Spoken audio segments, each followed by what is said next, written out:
NCERT के syllabus से हटाए जाने को लेकर बीजेपी पर निशाना साधा है। अखिलेश ने इसे लेकर बीजेपी से जवाब मांगे है।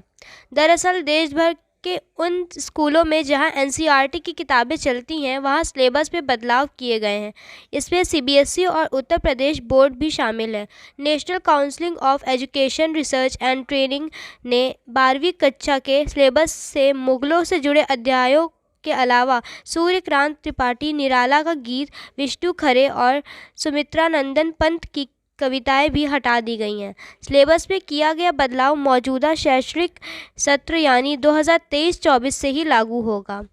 नए सिलेबस में कई महान कवियों की रचनाएं हटाई। बीजेपी से इसका जवाब मांगा है।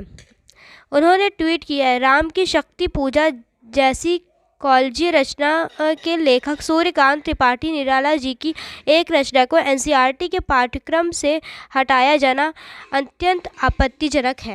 लखीमपुर न्यूज़ के लखनऊ एडिशन से अरशद खान की रिपोर्ट। देखिए, भारतीय जनता पार्टी शिक्षा का राजनीतिकरण करना चाहती है। वो इतिहास से छेड़छाड़ करना चाहती है।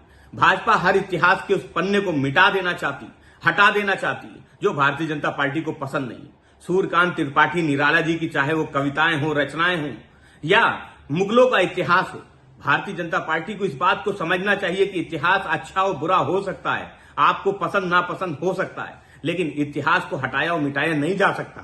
छात्रों को इतिहास पढ़ने का पूरा अधिकार है, इतिहास जानने का पूरा अधिकार है। शिक्षा का भगवाकरण है, इतिहास का भगवाकरण करने का काम बीजेपी आरएसएस कर रही है। सवाल ये है कि अगर आप मुगल इतिहास नहीं पढ़ाना चाहते तो क्या आप नाथूराम गोडसे और सावरकर का इतिहास पढ़ाना चाहते हैं? आपको मुगल कालीन के इतिहास से समस्या क्या है? इस देश में मुगलों ने हमारे मुल्क को जिस तरह से राज करने के बाद बनाया, उसमें राजपूताना के बगैर मुगल राज के कोई तस्वुर नहीं। अब हमें नहीं मालूम कि राजपूतों के खिलाफ इस देश में इतना नफरत का माहौल क्यों है। जितने भी राजे रजवाड़े हैं, ग्रेट अकबर के साथ सब लोगों का कितने अच्छे संबंध थे, रजवाड़ों के रिश्ते थे, एक खूबसूरत अतीत है हमारा। तो बीजेपी आरएसएस चाहते हैं कि जो इतिहास है वो ना पढ़ा के नाथूराम गोडसे और सावरकर का इतिहास पढ़ाया जाए। वो तो महात्मा गांधी जी को भी नहीं चाहते हैं, उनका भी इतिहास रहे, शहीद आज़म भगत सिंह का भी रहे। तो अगर आपको इतना दिक्कत है मुगलिया काल से, और तो आप फिर लाल किले की प्राचीर से आप भाषण क्यों देते हैं?